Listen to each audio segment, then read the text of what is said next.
What's up, guys? Rick from DFS On Demand here with the one and done preview for the Arnold Palmer Invitational.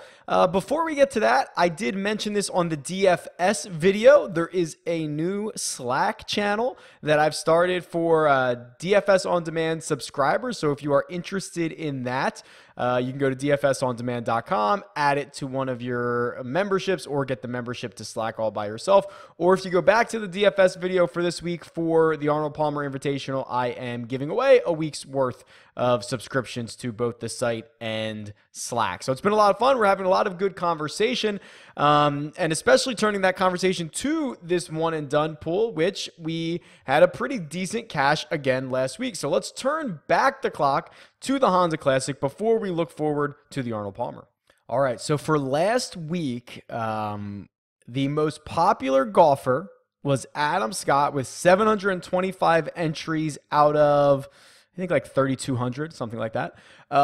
So nearly, what is that, 1/5 of the field, a little bit more than 1/5 of the field had Adam Scott, who missed the cut. We avoided that grenade. Then Sergio was next at 558. And then a significant drop-off with Webb Simpson and Gary Woodland coming in at 285, 245. Then you had Horschel. Then you had Ricky Fowler and Brooks Koepka. Those two were at 134 and 124. They both T2'd this. Now let's actually go look at the leaderboard here. So this is the leaderboard. I think two people or one person had Keith Mitchell, ended up getting the win, but I've favorited the most popular players. So Adam Scott missing the cut, obviously huge because we didn't have him.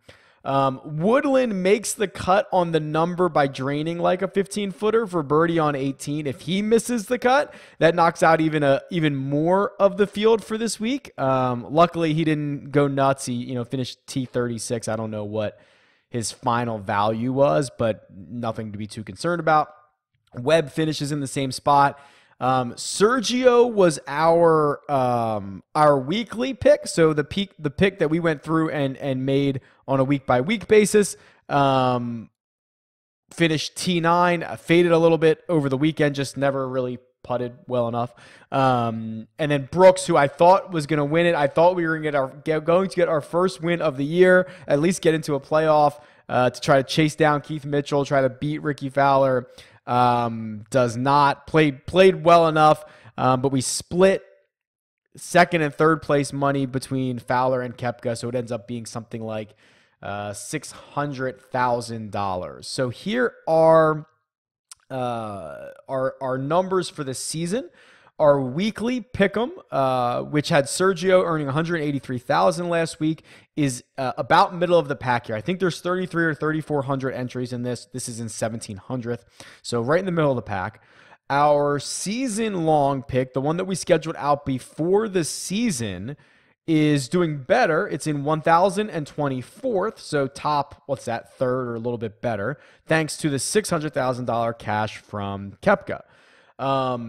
This is a very important week in the Gups Corner one and done, because this is going to be actually, before I do that, let me just kind of put a reference point in this, and what I'm getting at is we're done segment 1. So segment 1 is finished. We will head into segment 2, which is always very, very valuable. But our two lineups to this point have earned 1.1 and 1.7 million. To put that into perspective, this is my sheet from last year. Last year through segment 1, one of our lineups had $349,000. Another one of them had $589,000. And our best lineup had 1.2 million. So to put this into perspective, our worst lineup this year is basically what our best lineup was last year to this point through segment 1. That is a great sign. And we've talked about this a couple weeks ago, where it seems like we're starting to get a lot better at this. Okay, I'm a little slow on the learning curve with some of this stuff, but once we start to figure it out, we start to see really good success. And that's what we're seeing here this year with a completely different strategy and really keeping the throttle down at all times. So we'll see how that, lends itself towards the end of the year when we're on picks 35 through 38, but so far so good. Now, this is also a very important week for a lot of reasons, especially with the new scheduling. So here is the Gups Corner schedule for the season, and you'll see we are done through Honda Classic, done segment 1, and the Arnold Palmer is the first tournament of segment 2, which is also going to include, so we have the Invitational, Arnold Palmer Invitational, we have the Players, we have a WGC, and we have the Masters all in segment 2. So this is going to be a big one. So segment 2 in itself is a way you can win, but you can also win with the majors and the Players Championship. So 2 of them reside here in segment 2, which is the only segment that is going to have 2 of those events in it. And then you throw in a WGC, and there's a lot of money to be had. So going to be very important to get off on the right foot. So where are we going to go for this week? Here is the one and done tool for the Arnold Palmer Invitational. Tiger Woods, who probably would have been a consideration for us this week with draws, not going to play. Defending champion Rory McIlroy, and just coming in on an absolute hot streak. I think he has 4 straight top 5 finishes. Leads the way here with $122,000 in expected value. Pretty significant over Jason Day in second at 119. And then pretty significant from Day to Matsuyama at 115.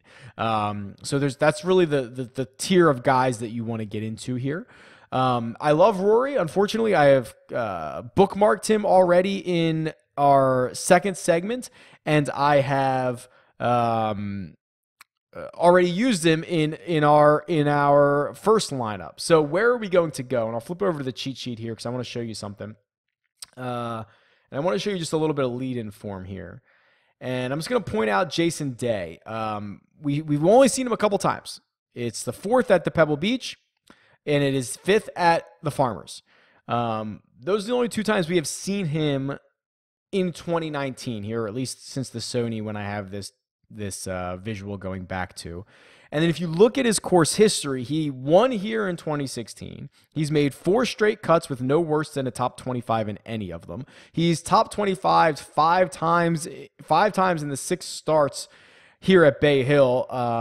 It's one of these tough, long courses where off the tee is going to be important, putting is going to be important. He is the player that fits the mold here. So I think what you hear me getting at is I'm going to be rostering Jason Day in our weekly lineup, and that is true. With a top-heavy field, I'm hoping that Day, who has basically gone only playing 2 tournaments since January, I'm hoping that he flies under the radar a little bit, still with one of the higher win percentages. He actually has the 3rd highest win percentage at 5.5% to win this, behind only Justin Rose and Rory McIlroy.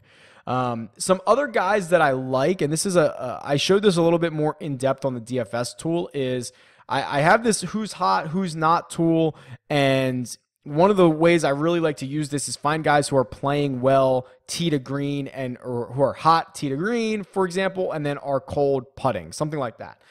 So guys that fit that mold, and guys that I will probably be playing a lot of in DFS, but you might consider in one and dones depending on your format. Zach Johnson. Zach Johnson was awesome tee to green last week, and putted I think it was one of his worst outings of his career, quite honestly. I'd have to go back and look at the numbers, but it was pretty poor. Joel Dahman, and then you get Mark Leishman and Bryson DeChambeau. DeChambeau, I think, is going to be pretty popular this week, at least from a DFS perspective. I don't know what his one and done numbers are going to be, but if his putter can even turn around a little bit, I mean, we only saw him have 1 bad outing at, I think it was the WGC in Mexico.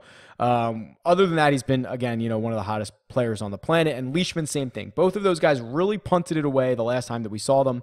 I think that they go a bit overlooked this week. And that actually leads into, for our season-long pick, we have already earmarked Bryson for this event here, which I'm fine with. I think he's a great option. As I mentioned, he's been really hot. 1 bad outing on the PGA Tour since we've seen him last. He had a 2nd place finish here. It's a course that you think would fit his style. So Bryson gets checked in here at the Arnold Palmer. So we'll go with Bryson in our season long, and we will go with Jason Day in our weekly lineup. Who are you guys going with? And now that season or segment 2 has started, if you did not kind of burn through some of your studs in the first segment, I assume you're doing it now, or let me know if there's some other strategy that you're employing. But this should be the start of a really good run here. Let me know what you think. Tweet at me. It's DFS. It's at DFS on demand, or leave a comment below. See you.